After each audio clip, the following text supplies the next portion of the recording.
1959, the original Mini took the world by storm. It was named the second most influential car of the 20th century and is remembered as an icon of the swinging 60s. It appeared on Savile Row alongside the very first supermodels and helped Michael Caine steal $4 million worth of gold in the Italian Job. And with over 4 million sold over a 40-year span, it still stands as the best-selling British car of all time. But whilst the Mini is often remembered for its part in the Summer of Love, the Mini's appeal was more than just skin deep. The car's designer, Alec, changed the world of car design forever, mounting the Mini's engine and gearbox sideways to drive the front wheels. Whether he knew it at the time or not, Isagonis had just engineered the base that most modern cars are still built on, even 60 years later. However, there was one car that borrowed a lot more than the original Mini's engine layout. In 2001, a car came along that even took its name, the new Mini. In 1994, BMW acquired the drowning Rover brand, and with it came the rights to the famous Mini name. Rover had been working on a replacement for a number of years, but with the year 2000 just around the corner, BMW made it their mission to have the new car ready for the new millennium.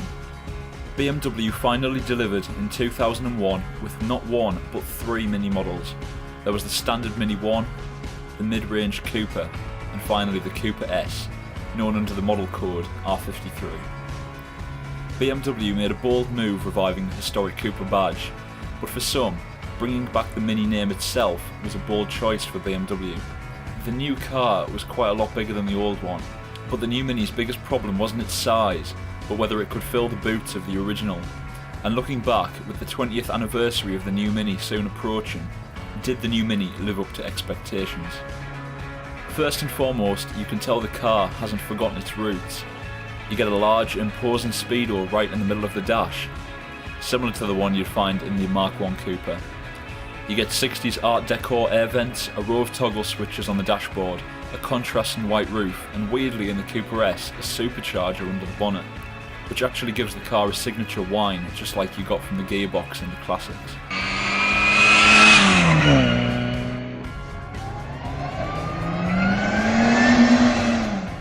But the supercharger added a lot more than a familiar sound. Unsurprisingly, it added a big performance gain over the classic and even the standard Cooper. With 170 brake horsepower, the R53 is a fast car even by today's standards. However, it was never straight-line speed that made the original so famous. The old Mini used to tackle corners like no other car, just because of how light it was. You can tell BMW tried to take the same approach with the R53. The new car was fitted with hard, stiffened suspension for better cornering, and it definitely paid off in the end. On a twisty B road in the middle of summer, there's definitely worse cars you can be in, but like the classic, the R53 isn't exactly what you'd call comfortable. This isn't helped by the fact that the car has big, low-profile run-flat tyres. They give you enough grip in the bends when the sun is out, but push the car too far in the wet or the snow and it won't hesitate to let you know. Luckily, the R53 was fitted with a stability control system to keep you on the straight and narrow, but then BMW went and put the toggle switch for it right below the passenger cup holder. Needless to say, the R53 does show its age in some ways. Despite the timeless and arguably iconic design, there's no getting away from the fact that when this car was new, you could buy it with an optional mini disc player, and to be honest, the interior in the full-sized car was actually pretty similar to the one that Barbie and Ken were driving around in. But would it really be able to wear the Mini badge if it didn't at least have one or two little problems? At the end of the day, the R53 is already showing signs of becoming a future classic. They really did get the new Mini right for the first time around. Look no further than the current Mini lineup. Just looking at the standard hatch, you can really tell they're basically the same car.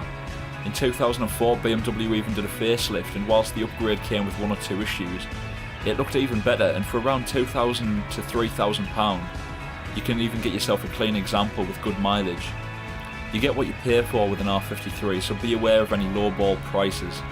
And remember, at 100,000 miles, the infamous supercharger service looms, so for any inexperienced mechanics, maybe swerve the high milers.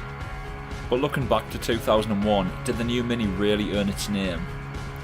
Well, luckily a lot of the new Mini haters will have clicked off by now, so I'm not afraid to say, yeah, I think it did. It bears the badge, and while some of the smaller cars of today might just get a little closer to capturing the spirit of the original Mini, I think what the Mini was changed over time. It became more than just an economy car to beat the fuel crisis of the 1950s. It became a film star, a rally legend, and a motoring icon. Obviously the R53 is more of a performance hatch than its predecessor, but it represents all that history that came before. And it's your only choice for a Mini from this side of the millennium. In the end, you need look no further than the badge on the bonnet.